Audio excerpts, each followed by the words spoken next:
Kili adalah seorang pecundang yang sedih dan menyedihkan, yang begitu bodoh hingga mengira Twitter adalah media sosial untuk buruh. Namun meski bodoh, dia mampu mencuri tubuh mesin terkuat dan menjadikan dirinya super kuat.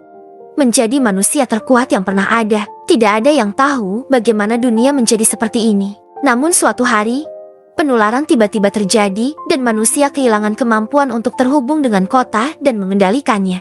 Setelah itu, kota ini berkembang dengan sendirinya, dan manusia dipandang sebagai penduduk ilegal dan dimusnahkan, serta hampir 90% umat manusia musnah.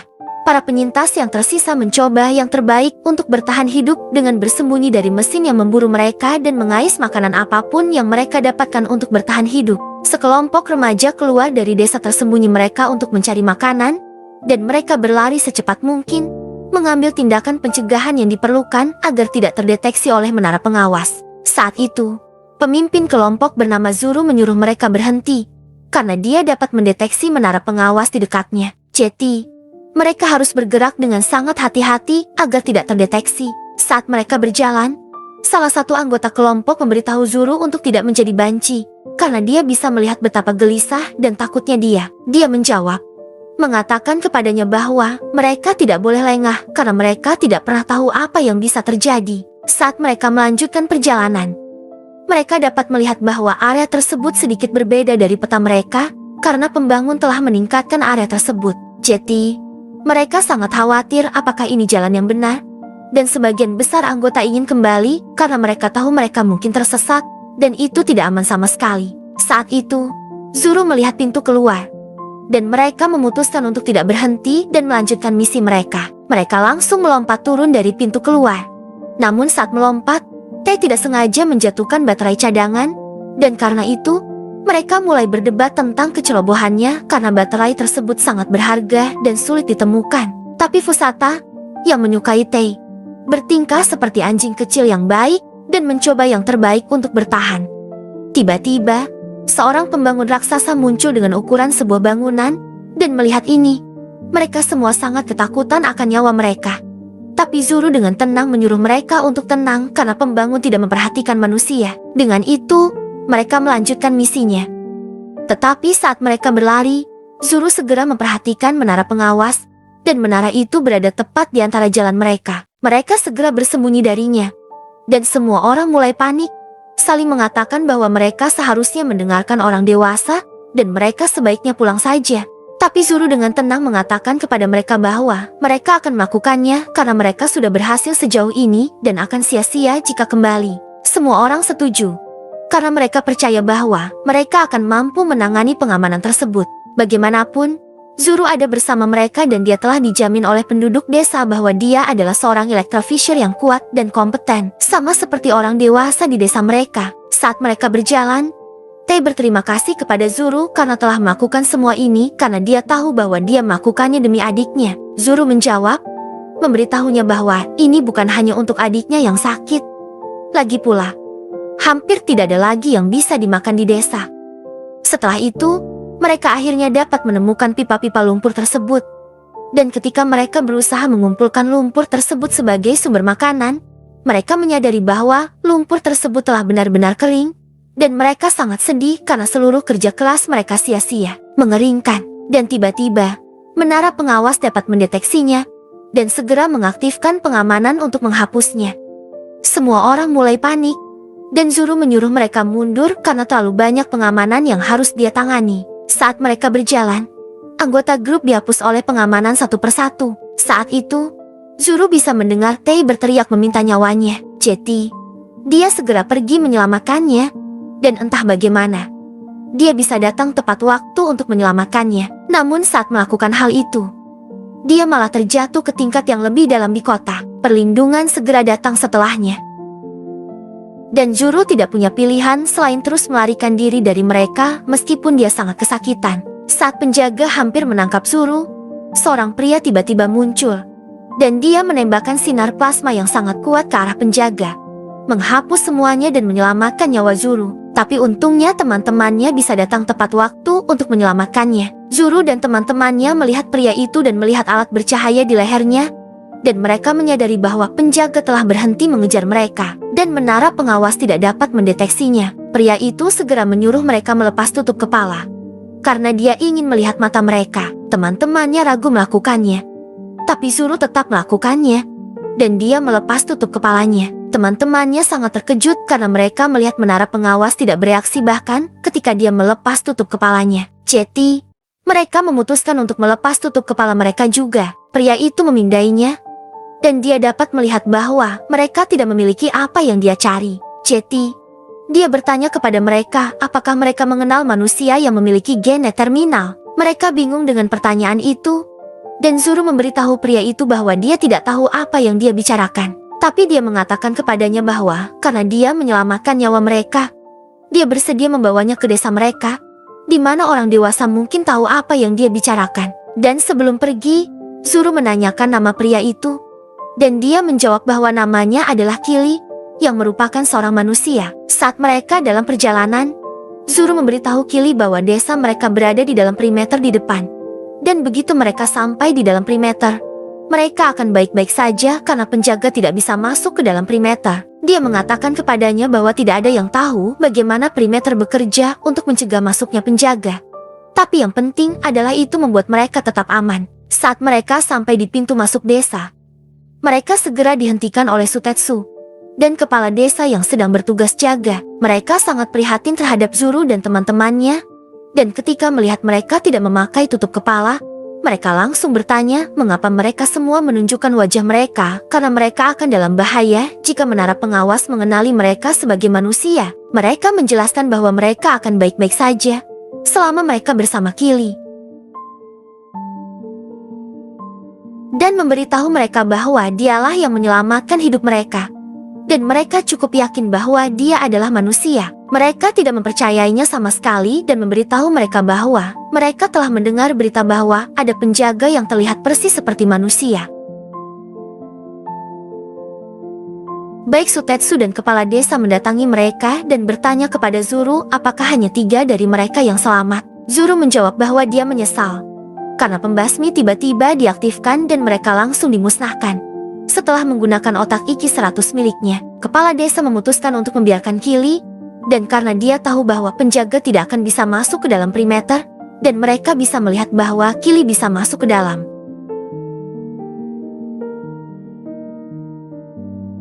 Dan mereka mengira dia adalah manusia, tanpa mengetahui bahwa dia adalah sesuatu yang lain. Kepala desa langsung bertanya kepada Kili apakah dia seorang musafir, dan dari mana asalnya. Kili menjawab bahwa dia berasal dari 6.000 level di bawah kota itu. Mereka terkejut mendengar hal ini dan berpikir itu tidak mungkin. Saat mereka masuk ke dalam desa, kepala desa menjelaskan kepada Kili bahwa sebelumnya ada sekitar 400 orang yang tinggal di sana. Namun saat ini hanya ada 150 warga yang masih hidup. Ada adat istiadat di desa ini, di mana mereka selalu menyambut setiap wisatawan yang datang ke sini. Meskipun mereka mempunyai adat tersebut, belum ada seorang pun yang benar-benar datang ke desa mereka. Dan dialah orang pertama yang mereka sambut di desa mereka dari luar. Orang-orang ini menyebut diri mereka Electrofishers, dan mereka adalah keturunan dari orang-orang yang disebut Plankers, yang tampaknya berkeliaran di kota seperti halnya para pengelana. Kepala suku lebih lanjut mengatakan kepadanya bahwa dikatakan bahwa mereka menemukan tempat ini 300 tahun yang lalu, dan mereka telah tinggal di dalam perimeter sejak saat itu. Dan itulah mengapa sangat jarang bagi mereka untuk bertemu orang asing. Di kota, pasti ada manusia lain yang berhasil bertahan hidup. Tapi mereka tidak tahu berapa jumlahnya, atau di mana menemukannya. Mereka tidak tahu apa-apa. Jadi cerita apapun yang mereka dengar dari seorang musafir akan sangat berharga bagi mereka. Setelah beberapa saat, mereka sampai di dalam desa, dan semua orang sangat ingin bertemu dengan mereka. Setelah beberapa saat, mereka sampai di dalam desa, dan semua orang sangat ingin bertemu dengan mereka. Semua penduduk desa segera bertanya apakah hanya mereka yang selamat. Dan Zuru hanya menunduk dengan sedih. Mereka selanjutnya bertanya kepada mereka, bagaimana dengan perlengkapannya? Apakah mereka juga meninggalkannya? Bagaimana dengan helmnya? Setidaknya mereka harus membawanya kembali karena mereka tidak mempunyai sarana untuk membuatnya lagi. Dan akan sangat sulit mengais makanan tanpa alat tersebut. Kemudian, Mereka bertanya tentang makanan tersebut dan apakah mereka dapat menemukannya. Dengan wajah putus asa, Zuru memberitahu mereka bahwa tidak ada apa-apa, karena pipa lumpur yang mereka temukan sudah mengering. Saat itu, mereka akhirnya menyadari bahwa mereka telah membawa orang asing. Mereka langsung bertanya siapa pria itu. Kepala suku menjawab bahwa dia adalah seorang musafir, dan semua orang terkejut mendengarnya karena mereka mengira hanya merekalah satu-satunya orang yang masih hidup. Pada saat yang sama, Kili mulai memindai semua orang, sehingga dia dapat menemukan orang dengan gen terminal bersih. Seorang anak mendekatinya, dan Kili memberi anak itu sebuah benda aneh yang segera diambil oleh kakaknya. Anak laki-laki itu memperhatikan instruksi pada benda tersebut bahwa mereka harus memasukkannya ke dalam air. Jadi, anak laki-laki tersebut menjatuhkan benda tersebut ke dalam air, dan tiba-tiba benda tersebut mengembang menjadi sebuah kubus besar. Penduduk desa dapat mencium bahwa itu adalah makanan, dan ketika mereka mencoba memakannya, mereka menyadari bahwa sebenarnya makanan tersebut rasanya cukup enak, dan dari rasanya, mereka tahu bahwa makanan tersebut mengandung nutrisi yang sehat. Semua penduduk desa sangat senang karena mereka akhirnya bisa makan banyak setelah sekian lama, dan Teh sangat senang dan gembira karena sekarang adiknya tidak akan mati kelaparan. Dengan itu, kepala desa memberitahu Zuru bahwa setelah dia mengembalikan perlengkapannya, dia harus datang ke kamarnya, dan dia mengundang Kili juga karena dia ingin mengobrol dengannya. Saat Kili mengikuti kepala suku, dia berterima kasih padanya karena telah berbagi makanannya dengan mereka, karena hal itu benar-benar menyelamatkan nyawa penduduk desa. Karena mereka saat ini kehabisan makanan dan sangat sulit bagi mereka untuk mengais makanan. Namun Sutezo langsung bertanya di mana dia menemukan benda yang berubah menjadi makanan itu. Kili menjawab bahwa dia menemukannya 200 lantai di bawah kota. Mendengar hal itu, mereka kecewa karena tahu tidak mungkin pergi ke sana. Kepala desa menjelaskan kepada Kili bahwa mereka telah bertahan selama beberapa tahun terakhir dengan keluar dari perimeter dan menemukan serta membawa lumpur kembali, dan mereka menggunakannya sebagai makanan. Namun baru-baru ini, tempat berburu di dekat desa mereka telah mengering. Itulah sebabnya mereka harus pergi lebih jauh, dan setiap kali mereka melakukan hal tersebut, teman-teman mereka dihapus, meninggalkan mereka dengan semakin sedikit nelayan.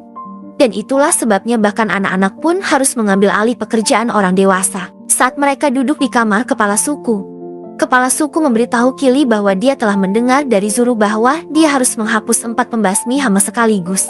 Dan mengetahui hal ini, kepala suku memintanya agar dia tinggal di desa mereka untuk sementara waktu dan membantu mereka berburu, karena akan sangat membantu mereka jika ada seseorang yang terampil seperti dia. Kili menjawab bahwa dia tidak punya waktu untuk disia-siakan, karena dia sedang dalam misi untuk menemukan manusia dengan gen terminal bersih. Kepala suku terkejut mendengarnya, karena menurutnya itu hanya legenda, dan dia mulai menjelaskan kepada yang lain bahwa sebelum penularan, semua manusia memiliki gen terminal, dan mereka adalah penguasa kota, dan mereka memiliki kekuatan untuk mengendalikan penjagaan dan pembangun untuk mengikuti perintah mereka.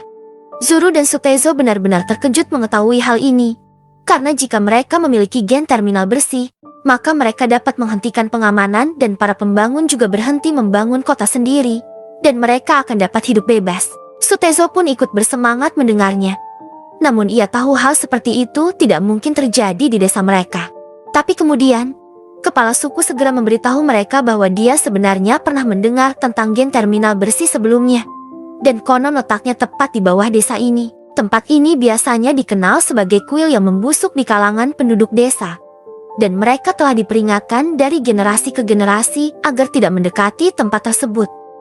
Mendengar ini, Kili segera memutuskan untuk pergi ke kuil itu, dan kepala suku serta yang lainnya memutuskan untuk menemaninya. Saat mereka mencapai tempat itu, mereka segera menyadari bahwa ada hologram yang mencoba meminta bantuan mereka, dan Kili segera memindai seluruh area, dan dia dapat menemukan kepala android yang terpenggal yang meminta bantuan mereka. Kili adalah orang bodoh dan tidak tahu cara mengaktifkan android. Jadi dia menggunakan otak manusia guanya dan memutuskan untuk membanting kepala android tersebut ke dinding. Dan entah bagaimana dia bisa menyalakannya. Android tersebut mulai berbicara dan memberitahu Kili bahwa dia telah menunggu selama 17.526.000 jam untuk dibanting seperti itu. Bagaimanapun, dia telah meminta bantuan selama ini. Tetapi tidak ada yang datang untuk menyelamatkannya meskipun dia telah menunggu lama. Kepala suku dan yang lainnya terkejut melihat mesin itu dapat berbicara. dan Andrew tersebut memperkenalkan dirinya sebagai Chibo, seorang ilmuwan, dan ia mulai memuji tongkat Kili, maksud saya senjata. Karena ini adalah pemancar sinar gravitasi, sebuah teknologi yang bahkan mereka tidak dapat dibuat ulang, dan ini adalah satu-satunya. Jetty. Dia bertanya pada Kili dari mana dia mendapatkannya. Kili menjawab bahwa dia tidak tahu dan malah mulai menanyakan pertanyaannya, mengatakan bahwa ada sisa-sisa penularan di iris matanya. Tetapi dia tidak memiliki gen terminal. Mengapa demikian? Chibo menyebutnya idiot karena bagaimana dia bisa memiliki gen terminal? Karena hanya manusia yang bisa memilikinya. Kili mengabaikan komentarnya dan bertanya apakah dia mengenal manusia yang memiliki gen terminal bersih. Chibo kembali menyebutnya bodoh, karena jika manusia seperti itu ada, kota ini pasti sudah berfungsi sejak lama. Tapi dia mengatakan kepadanya untuk tidak khawatir karena dia memiliki sesuatu yang baik untuknya. Dia memintanya untuk membawanya ke pabrik otomatis, karena dia dapat membuat terminal sintetis di pabrik itu yang memiliki efek yang sama dengan gen terminal bersih. Kili tidak mempercayainya. Jetty untuk meyakinkannya, Chibo menunjuk ke arah reruntuhan dan mengatakan kepadanya bahwa benda di sana sebenarnya adalah reruntuhan terminal sintetis yang dia buat. Ada port koneksi di bawahnya. Ketika mereka menemukan port penghubung ke jaring-jaring di desa ini, mereka mengepung area tersebut dengan penghalang listrik untuk mencegah serangan penjaga, dan mereka memulai eksperimen mereka. Eksperimennya berhasil, dan mereka mampu mencapai pintu masuk otoritas. Namun kemudian hal tersebut ditemukan oleh mekanisme pertahanan pihak berwenang, yang menyebabkan kegagalan dan kehancuran mereka. Dan itulah sebabnya dia berada dalam kondisi saat ini. Kili bertanya padanya apakah dia bisa berkomunikasi dengan pihak berwenang. Dia menjawab, tidak, mereka tidak bisa. Tapi mereka mampu menganalisis informasi yang datang melalui arus balik, dan menemukan saluran di mana mereka dapat menggunakannya untuk masuk lagi. Jetty, jika dia diberi kesempatan lagi, dia pasti bisa berhasil. Kali ini, mendengar semua ini, kepala suku bertanya kepada Chibo apakah merekalah yang memasang perimeter, dan jika ya, bagaimana mereka melakukannya. Dia menjawab, ya, dan menyuruh Kili untuk membuang puing-puingnya. Kemudian, dia menunjukkan kepada kepala suku generator penghalang listrik dan memberitahunya bahwa dialah yang membuatnya, dan berkat perangkat itu, mereka dapat menyelesaikan eksperimen mereka untuk terhubung dengan kota tanpa gangguan dari pengamanan. Mendengar hal tersebut, kepala desa bertanya kepada Chibo apakah eksperimennya berhasil. Dia bisa saja memberi perintah pada kota dan mengendalikannya. Memberi perintah pada kota dan mengendalikannya. Chibo menjawab, ya, dia bisa melakukannya. Tapi sayangnya, dia dihentikan di tengah-tengah mekanisme pertahanan mereka. Sutezo segera memberitahunya bahwa hal seperti itu tidak mungkin, dan Chibo menyuruhnya menutup lubang di wajahnya dan mendengarkan karena di masa lalu, semua manusia dapat mengendalikan kota karena mereka memiliki gen terminal bersih. Itulah sebabnya mereka mencoba menciptakan kembali kemampuan tersebut dengan menggunakan mesin secara artifisial untuk menghentikan mesin, agar tidak menjadi liar. Itu sebabnya dia memberitahu Kili bahwa mereka harus segera pergi ke pabrik otomatis agar dia dapat membuat terminal jaringan lain, sehingga mereka dapat mengembalikan kota di bawah kendali mereka. Kili setuju karena sudah menjadi misinya selama ini. Kemudian, kepala desa bertanya kepada Chibo seberapa jauh jarak pabriknya. Dia menjawab bahwa itu ada di bagian paling timur dari sana, 15 blok jauhnya. Mendengar ini, kepala suku tahu bahwa mereka memerlukan waktu 2-3 hari untuk sampai di sana. Jadi dia memutuskan untuk menemani mereka. Karena dia tahu bahwa apa yang ingin mereka capai mungkin tidak hanya menyelamatkan desa mereka, tetapi seluruh umat manusia. Demikian juga, selain itu, kepala suku tahu bahwa makanan di desa hampir habis, dan mereka harus segera mengambil keputusan untuk meninggalkan desa. Dan itulah mengapa ini adalah kesempatan bagus untuk mengamati area sekitar sambil membantu Chibo dan Kili menyelesaikan misinya. Sutezo memberitahu kepala suku bahwa mereka tidak boleh pergi karena baterai di perlengkapan mereka tidak akan bertahan lama.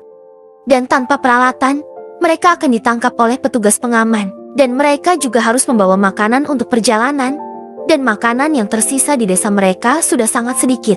Mendengar hal ini, Chibo memberitahu mereka jika mereka berhasil mencapai pabrik otomatis, dia dapat membuat apapun yang mereka butuhkan, termasuk makanan. Mengetahui hal ini, kepala desa akhirnya memutuskan bahwa mereka akan menemani mereka karena sepadan dengan risikonya, dan dia bahkan mengajak lebih banyak anggota desa untuk perjalanan tersebut.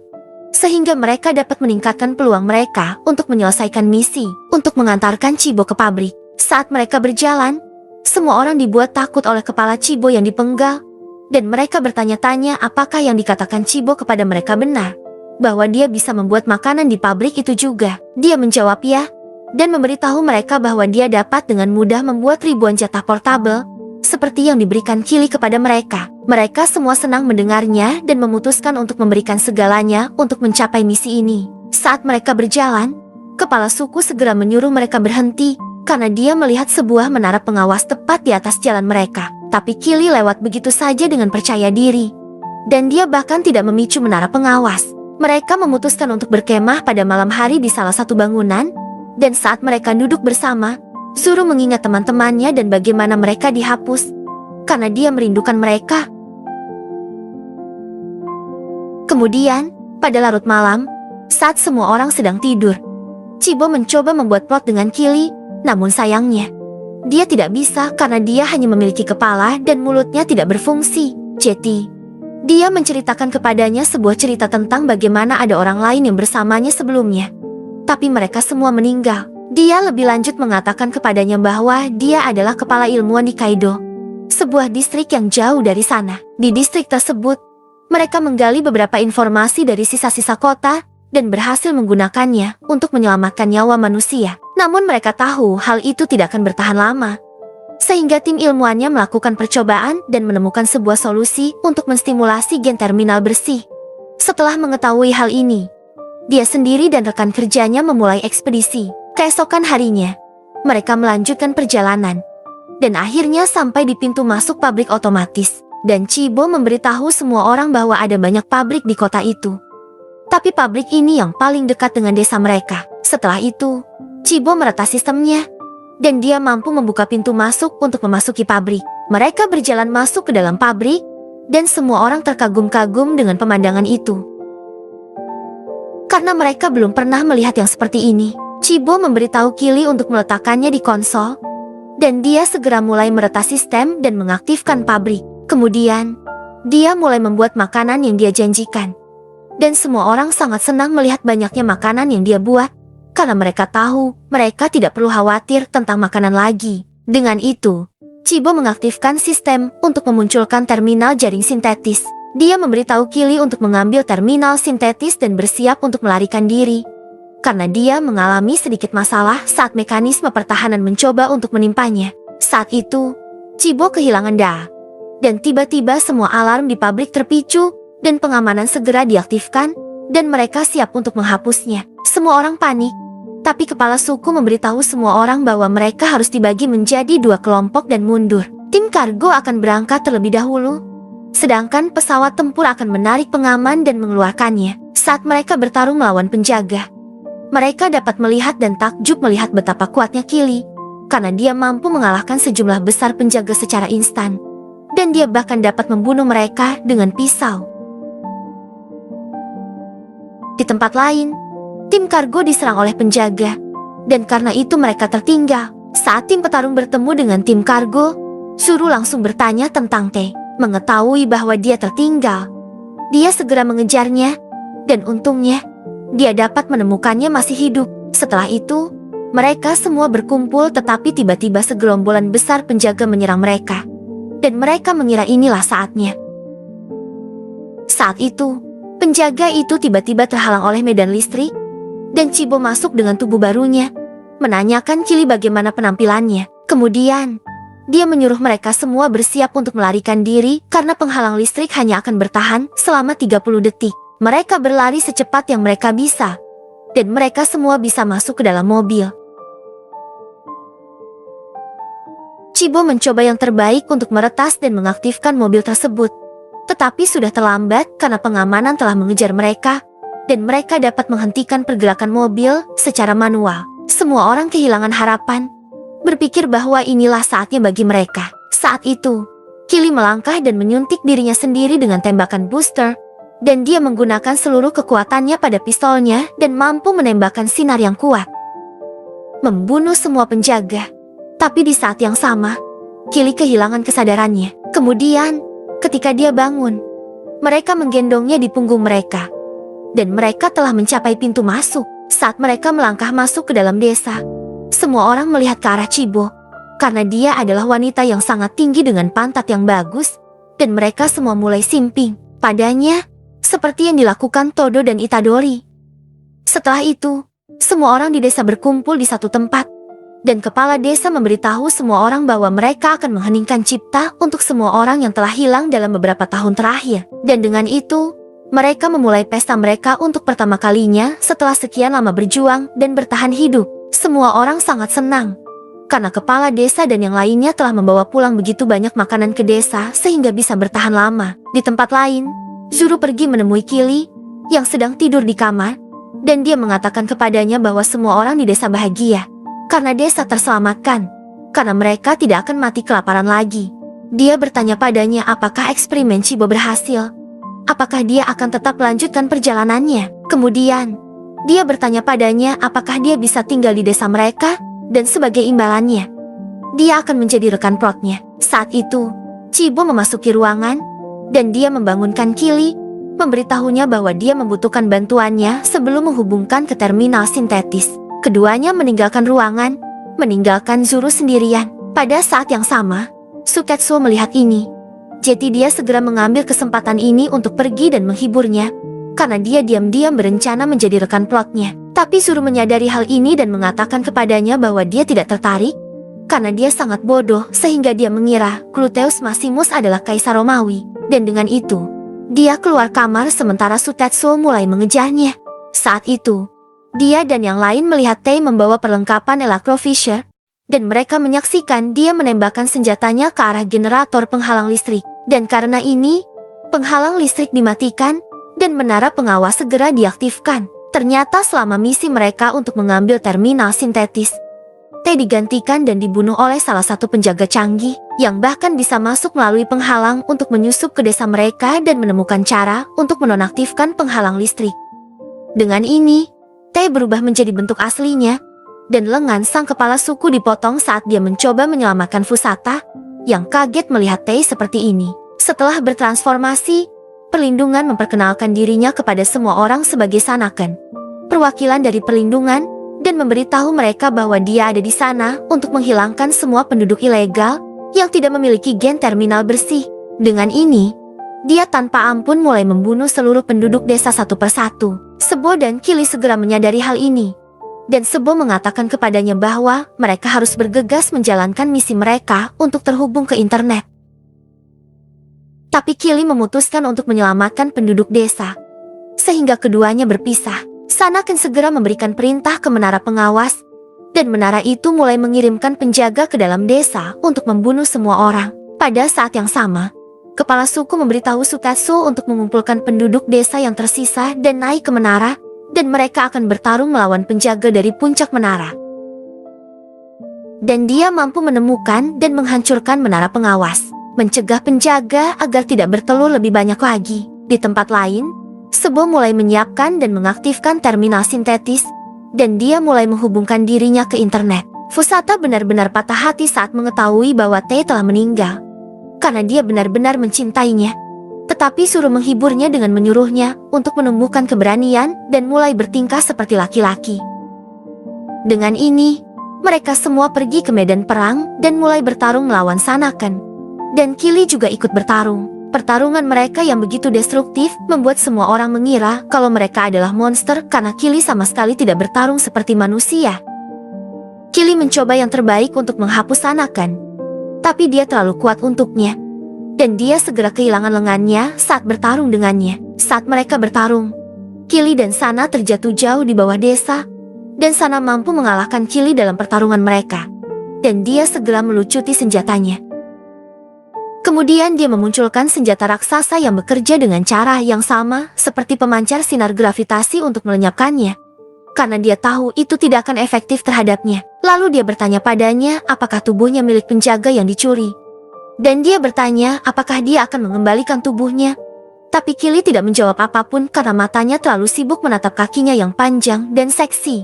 Jadi Sanaken memutuskan untuk membunuhnya. Tapi saat itu, dia mendeteksi koneksi tidak sah ke Netscope saat Chibo akhirnya berhasil terhubung ke Netscope. Sana memindai area tersebut, dan dia dapat menemukan Chibo dan terminal sintetis. Dia mencoba melenyapkan mereka dengan senjatanya. Tetapi entah bagaimana Sutetsu berhasil mengganggu dia dan perangkatnya. Dia benar-benar marah dan melepaskan tembakan ke arah Sutetsu. Dan Zuru menyaksikan hal ini, jadi dia segera melemparkan pistol Kili ke arahnya. Kili mampu meraihnya, dan dia menembakkan sinarnya ke arah Sanaken. Tapi kekuatannya sangat lemah sehingga tidak merusaknya sama sekali. Dia hanya nyengir padanya, dan dia mulai menembaki Chibo dan perangkatnya lagi sambil mengabaikannya. Kili benar-benar kesal padanya. Jadi dia menyuntik dirinya sendiri dengan dosis booster lainnya, dan dia mulai mengarahkan pistolnya ke arah sana. Sana hanya menatapnya dan mengangkat tangannya, berpikir bahwa dia tidak akan bisa menyakitinya. Tapi dia salah. Dan Kili menggunakan seluruh energinya, dan dia akhirnya bisa menghapusnya. Pada saat yang sama, semua penduduk desa mampu membunuh semua penjaga, dan mereka akhirnya selamat. Di tempat lain, Chibo mampu memasuki dunia internet, dan dia mampu bertemu dengan sedihnya. Pihak berwenang mengatakan kepadanya bahwa tempat dia berada saat ini bukanlah dunia internet, seperti yang dia pikirkan. Dan itu hanyalah dunia elektronik cadangan, yang menghubungkan dunia bersih dengan realitas dasar. Mendengar hal tersebut, Chibo segera meminta pihak berwenang untuk mengizinkannya terhubung ke internet. Tetapi ia diberitahu bahwa ia tidak dapat mengikuti perintahnya karena terminal bersih yang baru saja ia gunakan telah kehilangan keefektifannya. Karena terminal itu sedikit dirusak oleh Sanaken, dan segera koneksi otaknya ke realitas dasar akan terputus. Mengetahui hal ini, Chibo kemudian meminta pihak berwenang agar mereka setidaknya menghentikan upaya pengamanan untuk menyerang desa tersebut. Pihak berwenang menjawab bahwa mereka tidak dapat melakukan hal tersebut, karena tanpa perintah dari seseorang yang memiliki gen terminal. Kami, pihak berwenang, tidak dapat mengambil tindakan tersebut. Namun pihak berwenang memutuskan untuk membantunya dengan menunjukkan peta dan koordinat tempat yang tidak dipantau oleh pihak pengamanan. Karena tidak diberi perintah untuk tidak berbagi. Di saat yang sama, Kili hanya duduk dan membetulkan lengannya sementara ketua mengucapkan terima kasih karena jika dia tidak ada untuk membantu, maka mereka semua pasti sudah mati. Saat itu, Chibo muncul dengan tangan berjalan yang aneh karena dia telah kehilangan tubuhnya, dan dia mulai memberitahu mereka bahwa penjaga telah mengetahui tentang tempat ini. Itulah sebabnya mereka harus meninggalkan desa ini dan pergi ke tingkat yang ditinggalkan di antara desa ini. 1. Ada kendaraan yang menurun untuk mencapai level tersebut, dan mereka dapat pergi dengan aman. Karena dia mendapati bahwa di sana aman, semua orang takut dan berpikir, bagaimana jika Chibo salah satunya dan dia berbohong. Tapi kepala suku memutuskan untuk mempercayai Chibo dan memerintahkan semua orang bersiap untuk pergi dan mengemasi barang-barang mereka. Dengan itu, mereka segera menuju ke kendaraan kereta api yang sedang turun, dan Chibo mampu meretasnya sehingga mereka bisa menggunakannya dengan aman. Saat itu, menara pengawal dapat mendeteksi mereka dan segera mengirimkan penjaga untuk membunuh mereka. Dan Zuru segera menyadari hal ini dan memperingatkan semua orang. Jadi semua orang bergegas masuk ke dalam kendaraan. Tapi Kili memutuskan untuk mundur, sehingga dia bisa menghentikan penjagaan yang mengejar mereka. Zuru dan Chibo sangat sedih mengetahui hal ini. Tetapi Kili baru saja memberikan perangkatnya kepada Zuru, dan Zuru mulai menangis, menanyakan apakah dia akan bertemu dengannya lagi. Kili hanya menjawab bahwa dia sedang mencari manusia dengan gen terminal bersih saat penduduk desa turun ke tingkat bawah kota. Dan kisah ini diceritakan oleh cucu perempuan Zuru ketika desa tersebut telah berkembang dan bertahan selama bertahun-tahun. Saat mendengarkan neneknya Zuru berbicara banyak tentang Kili, dia berharap bisa bertemu dengannya suatu hari nanti karena dia percaya bahwa dia masih hidup dan dia ada di suatu tempat mencoba menyelesaikan misinya.